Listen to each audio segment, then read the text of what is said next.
বিশ্বাস করে এখন আমার মনে হচ্ছে ওর সাথে, তোমার সাথে যদি ওর সম্পর্কটা না হতো তাহলে ভালো হতো। ইভেন তোমার সাথে যখন রাঙামতির বিয়ে হয় তারপরও আমি আমি কেন ওকে বাধা দিলাম না, কেন আমি ওকে জোর করলাম না যে তোমার সাথে যাতে সম্পর্কটা না রাখে।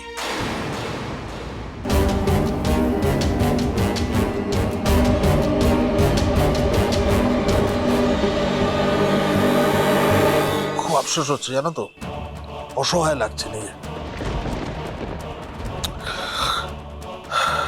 দেখো, আমি যদি ওকে আটকাতে পারতাম তাহলে এই করুণ পরিস্থিতিটা ওর কিন্তু আর হতো না। আর ওর এগেনস্টে তোমার ওয়াইফ ওর এগেনস্টে যে চার্জগুলো এনেছে সেগুলো খুব সিরিয়াস। দেখো একলব্য, এই চার্জগুলো থেকে আমার মেয়েটাকে বাঁচতে হলে একটাই রাস্তা আছে। রাঙামতি যদি ওর এগেনস্টে যে চার্জগুলো এনেছে সেগুলো নিজে উইথড্র করে তবেই।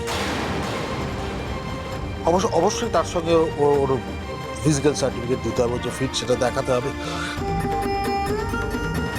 এখন আইরির ভবিষ্যৎ রাঙামতির হাতে।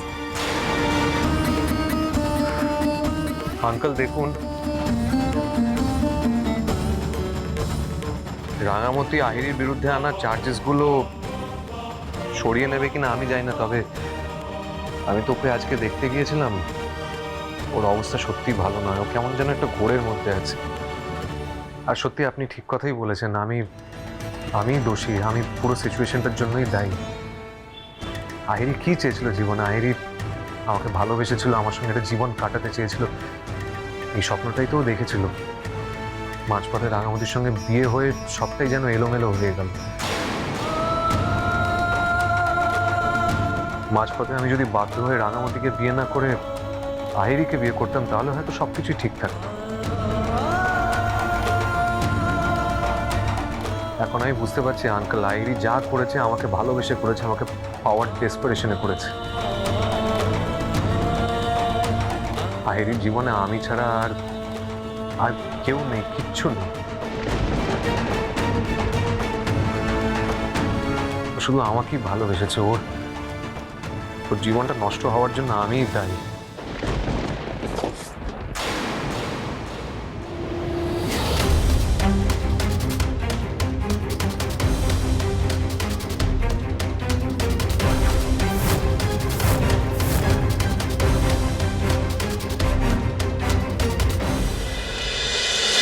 রাঙামতি তীরন্দাজ সোম থেকে রবি প্রতিদিন সন্ধ্যে 7:30টায় স্টার জলসায় ও জিও হটস্টারে।